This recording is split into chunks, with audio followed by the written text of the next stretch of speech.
Ikhotho yezekhetho isihaqile isibawo sikaJabulani Khumalo sokuthi abuyiselwe esikhundleni sokuba mholi wehlangano ye-MK Party kususwe ibizo likaMengameli walokhu uJacob Zuma.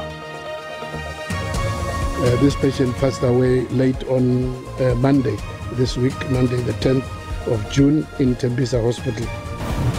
Ngqongqoshe wezempilo uDr Joe Phaahla uthi basebenza ngamandla ukuthola imijovo yokujovela ubulwele be-Mpox.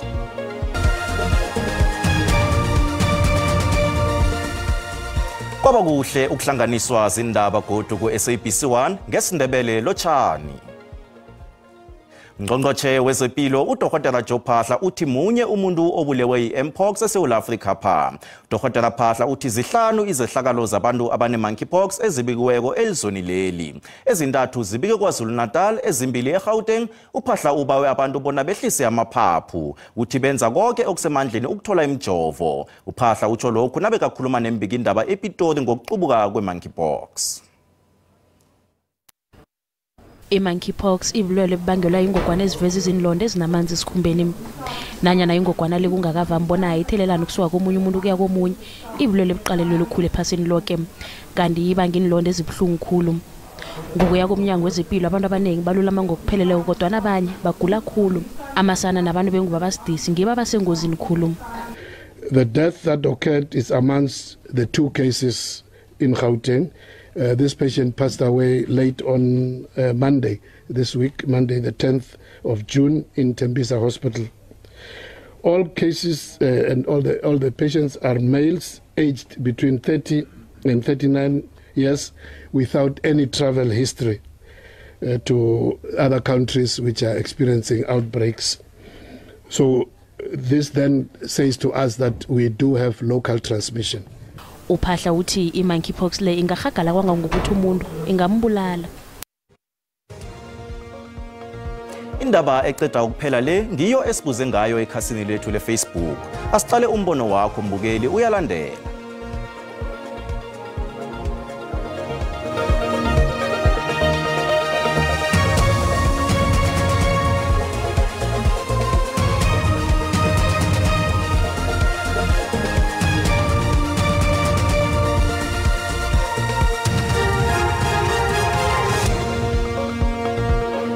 Ngaba ngakuthi hayi asikamva umuntu okosesimbambile sosethelele isizo kodwa iyesenza sixhalabe kakhulu lonto leyo. Nakuba kuzwakala kuyisifana esimbi lesi kodwa ke cha ngakithi bengakabikho othelelekile. Mhlambe sizawuvela kulesikhathi masilibe sichubeka ngoba bathi siyathelelana.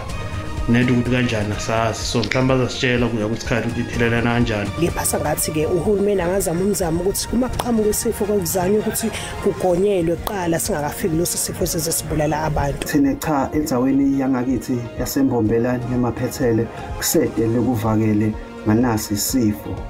Sithina nje sokufanele sisihlogomele nje ukuthi singakhambi nje emahubhini ngama weekend sisihloniphe nje ngoba phela bathi bona bayathathelana. Ezinye indawo nazidaba nakunabantu abathelelekileko ugovernment uhulumeni akenza iplan kungakahacheki nje. Kodwa nangibheka nangibuka kahle ifika nalabantu abasuka esilungwini njengoba siye holidini ekhulu nje umuntu oveleyo. Umbono ngewombukeli SABC ayizokuthweswa umlando wokuziphendulela ngombono wombukeli. Ikhotho yezamakhetho iliqedile ithemba likaJabulani Khumalo lokubuyiselwa njengomholi womkhonto wesizwe okuyihlangano eqeda ukuhlonywa mhlapha nje. Ikhotho ekhethekileko le ithethe isicundo ngehlelo letechnology ekusicindo esiraga isibawo sikaKhumalo. Hlangana nokhunye ikhotho iveze ukuthi batsho isibawo lesi siveza ukukhahlumeza ikambiso yenkhotho nokona amandla nensetshenziswa zekhotho. Lokhu kuza ngemva kokuthi indoda eyahlolisa iMK ifake isowe esihabekileko ekomitjhinini yezamakhetho ukuthi ibekele ngeqadi igama likaMengameli walokhu uJacob Zuma njengomholi weMK ngombana batsho alisisemthethweni. uKhumalo bekafuna ukuthi ikhotho ekhethekileko iyalele iIEC ukuthi ihlolise yena njengomholi wehlangano le njengokuyihlolisa kwakhe. Ihlangano le isebenze kuhle emakhethweni kawoke wanonyaka nje lapho ithethe ubujamo besithathu benhlangano ezikhamba phambili ezweni lonke. Umkhonto wesizwe udosa phambili esifundeni saKwaZulu-Natal kanti esifundeni seMpumalanga khona kuyihlangano ephikisako. Njengomana iSouth Africa izilungiselela ukuthoma kokuhlala kweParliamente ehlandla lekhomba kunye nembethamthetho ezilithoba zemfunda, ANC eLimpopo ithi sekulungele ukukhetha undunankulu omutsha. iLimpopo ngesinye semfunda ezihlanu la iANC ifumene amavoti angaphezulu kwama-50 zandile inhlalo zesibethamthetho eLimpopo ukusuka kwezima-49 ukuya kwezima-64 kanti zisithandathu inhlangano zepolitiki ezizokuba yingcenye yesibethamthetho. Kuzobe kokuthoma soloko kwango-1999 inhlangano zepolitiki ezisithandathu zizilungiselela isibethamthetho seLimpopo. Lokhu njengomana inhlangano ezitsha iMK Party neUAT zifumene isihlalo ngasinye. Lezi inhlangano embili zijoyina iANC, EFF, DA neFreedom Front Plus ebezikhona esibethamthethweni saphambilini. iMK Party T uvelile Jack akazukuba khona nasihlalako ngelesihlanu isibethamthethwisi.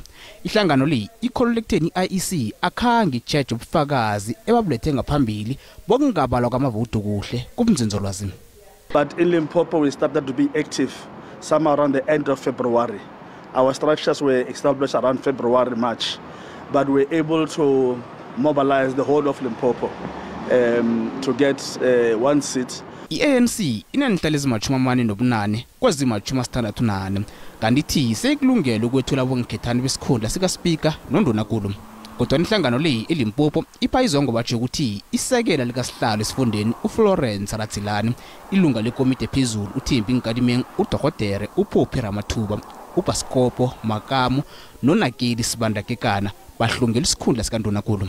As the province, we have not been advised of any additional 2 names for the position of premier candidates to be interviewed. If that there is such decision, we have not been advised by the national leadership of the ANC. uMachaka ungezelele ngokuthi banethemba lokuthi kuzokulungiswa ihelo elithonyelwe kwa-IEC ngaphambi kokufungiswa kwamalunga ngolesihlanu la kube nokutshalagana kwamagama kwakhutshula amagama wamanye amalunga. iEFF inenhlalo ezilithoba kanti phambilini bezilikhomba. Isekela likasihlalo iEFF esifundeni uRasi Mayeba nguye kwaphela ilungu eliphezulu elithonyelwe esibethamthethweni. iDA inenhlalo ezine phambilini bezizintathu kanti iFreedom Front Plus isesenesihlalo sinye.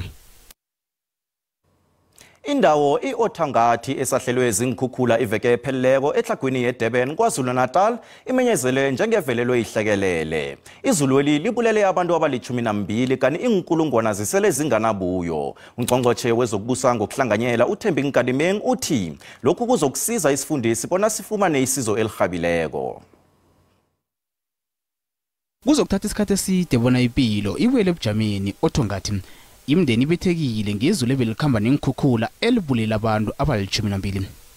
Amakhaya wenkulungwane zabantu agerikile, amanye umfulelwile. Pheze abantu abazinkulungwane ezili-17 ababethekileko.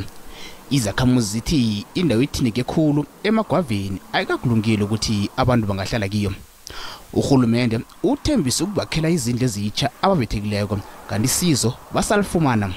Kwenzeka kungomsombuluko ngafika ngibuye emsebenzini kufe yonke into kwami, wonke umuzi 6 room wonke usizo angalutholi kuloko kwenzeka. Ngilala phandle nezingane zami eziwu3, silala phandle sibase umlilo, ukudla sibasele eminyango yonke into. Masithi siyagijima siyocela usizo kwabanye abantu laba kumukelwa khona asikutholi. Sesiphila ngesinkwa ngoba namabhoto akekho, akho lutho nje. Kwafa ama-fridge, kwafa ama-TV, kwafa konke nje kusendlini. Ubukhulu bobonakalo bebungakabi ukuvezwa kakhathesi, kodwana ungqongqotjhe wezokubusa ngokuhlanganyela nendaba zamasiko uThembi Nkadimeng uthi kuzokufuneka imali engaba yi-280 million yamaranda ukulungisa umthangalasisekelo owonakeleko. Uhulumende uthokoza isize elivele enhlanganweni zomphakathi ebantwini kunye nenhlangano zepolitiki. Nasibuya entolo. Ke khopela ba ishala morago go tloa mathomong toka e phethwe es ba molao ba khona ba tseba gore bona ba bereka byang ka tsona. Ufuna ubulungiswa umma womsanyana othunjiweko bewaphethiswa isiko.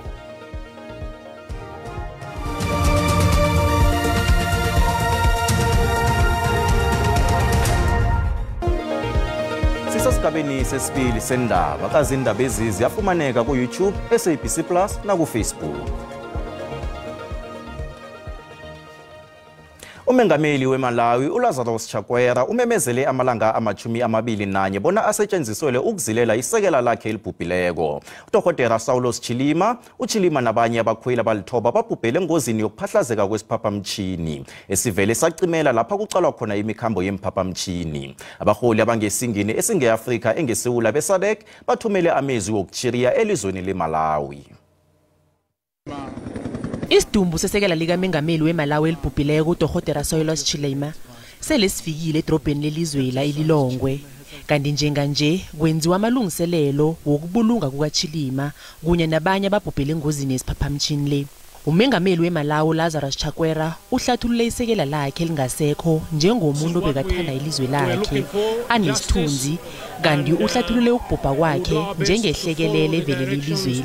And on an aircraft that the crew had just operated successfully just hours before. And yet, despite the track record of the aircraft and the experience of the crew, something terrible went wrong with that aircraft on its flight back to Lilongwe. Umengameli weSouth Africa uCyril Ramaphosa uthi lesi isikhathi sebengamathluwo esihlanganisa abantu beSouth Africa kunye nabantu beMalawi njengombana kuzile lokubhubha komholi obekasesemutsha owathuthukisa imfiso zabantu abatsha ezweni lekhabo. Umholi webhosa uMsima Imane obekajidelene khulu noChilima uveze lokhu ngomkhozi wakhe. I wish to send my deep regards to his family. I say to President Chakwera and the leadership and the cabinet, may you have peace in this very difficult time. Ezinye izakhamuzi zeMalawi zithi zidanile. I don't see us progress when things are handled like this. Government needed to move faster to search for the plane. Even within the same hour, it's got lost on the radar. These are prominent people. A plane is not like a small bird. It can't just vanish like that. We had a youthful leader who was there to guide us and direct us. This means all Malawian youth are so sad. Kanti umphathi wehlangano yentsha bezibumbeneko uAntonio Guterres naye uthumela amazwi wakhe wokuchiriya elizweni leMalawi ngehlekelele ebaveleleko le. Amapholisa weLimpopo aphenya icala lokuthumba ngemva kokuthunjwa komsana oneminyaka eli-10 ubudala eValvater hlanu kweliphalale eLimpopo eyokuphethiswa isiko lengoma eYamanskral eGauteng. Unina ufuna bona imphathimandla zithathele abathumbi bomsana lo nomkhuphi wengoma leyo amagadango. Umsanyana oneminyaka eli-10 ubudala lo uthethwe ngesikhathi sesikole iveke epheleleko ngelesine nabanye abesana. Kuthiwa batsho bakhokothiswa ebusuku bayokuphethiswa isiko lengoma eYamanskral elibanga elimakhilomitha ayi-150 kusuka eValvater. Unina ufuna ubulungiswa. Ntho e ke nyaka ngidire ke kgopela ba ishala morago go tloa mathomong toka e phethwe es ba molao ba khona ba tseba gore bona ba bereka bjang ka tsona. Amapholisa athi ayaphenya malungana nesehlakalo esi. Ke nnete re ka netefatsa gore re oketse dipego tše tša go tšhadišwa ga ngwana wa mengwaga e lesome go tswa sekolo molato o utswi o e leng gore o sepelana le tlolo ya molao wa tša dikoma. Senjalo abaholi bendlu yamakhosi bathi akusisemthethweni ukuphethisa umntwana isiweli ngaphandle kwemvumo yababelethi.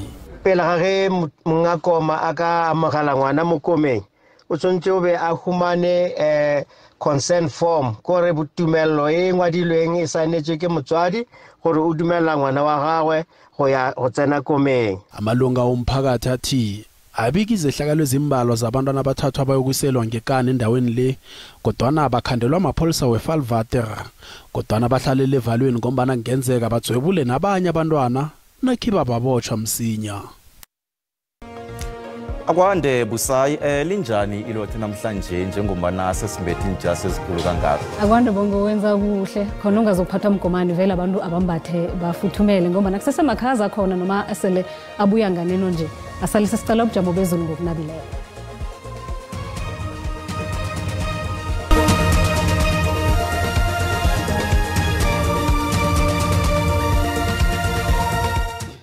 ngemva kwendaba kade sifundeka kamnandi akhe siqaleleke ukuthi bunjani ubujamo bezulu vele sibona lapha inkomba ezitsho bona mimoya le oyibona konje kusuka lapha ngezinye indawo uchinge eTlagwini ezinye inkomba zikhomba phasi eSewula nenaga yeSewula Afrika kusasa sibona lapha ke ikungu ngapha ke ngejingalanga yenaga yeSewula Afrika nalapha ke eSewula abantu bacheje bayelele khulukhulu ke ekseni nangabe umuntu uzabe achayela sibona ke kunamafu ke ngapha ngePumalanga khona ke godu ke ikungu ekhasa phasi lapha bo Durban ekseni uyelele na uchayelako sizokuchitela ukwazi ukuthi uboneke ukuthi anjani amazinga wokuchisa esifundeni sange Gauteng lithoma limakhaza khulukhulu lapha ke bo Carletonville Johannesburg nalapha eFerrenagen nge0 ekseni ngokuhamba kwesikhathi sibona ke libuya nganeno kuyaphola iPitori iphole nge23 iBronkhospruit sibona ke yona ke iphola nge22 ngokuhamba kwesikhathi iLimpopo siyabona ke ukuthi nayo ilala ivuke imakhaza khulukhulu lapha kubothaba zimbi ekseni nebusuku kumakhaza hle kodwa ngokuhamba kwesikhathi isifunda sibonakala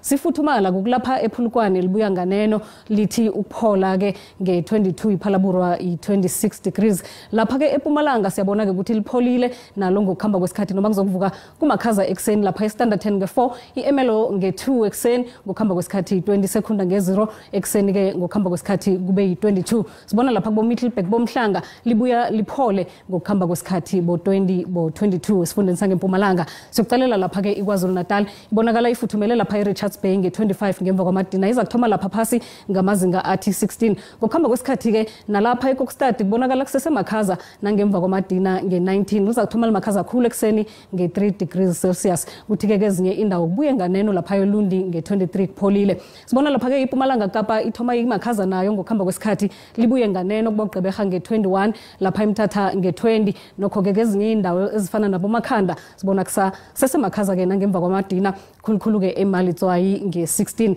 iJingalanga Kapa ke nayo ibonakala imakhaza khulukhulu ke lapha kubo Worcester ekseni nge7 ngokuhamba kwesikhathi liyaphola nge23 sibona iCape Town amazinga athoma ku12 abuye athi 20 ngokuhamba kwesikhathi iPort West yona ke ithi 21 ngemva kwamadina selapha ke eNorthern Cape siyabona ke ukuthi kumakhaza kubo Carnarvon nangokuhamba kwesikhathi ukuthi lapha eDa lithi 18 ngemva kwamadina kuyatsho ukuthi abantu fanele ukuthi bambathe bafuthumele lapha eFreystata nakhona ke kumakhaza kakhulu ebusuku nekuseni khulukhulu lapha eKroonstad nge-2 nalapha eBethlehem limakhaza lidlula ifridge nge-5 ekseni ngokuhamba kwesikhathi libuya nganeno lithi 18 kodwa ke kuzabe kusesemakhaza kokugcina sicala lapha ke isifunda sangeTlagwini iJingalanga naso njengendawo eziningi sokuthoma ngokuthi libe makhaza khulukhulu lapha ke ePotchefstroom nge-2 ngokuhamba kwesikhathi yi22 kuyatsho ukuthi kuyaphola abantu abambathe bafuthumele sibonane kodwa ngesikhathi esilandelako Tido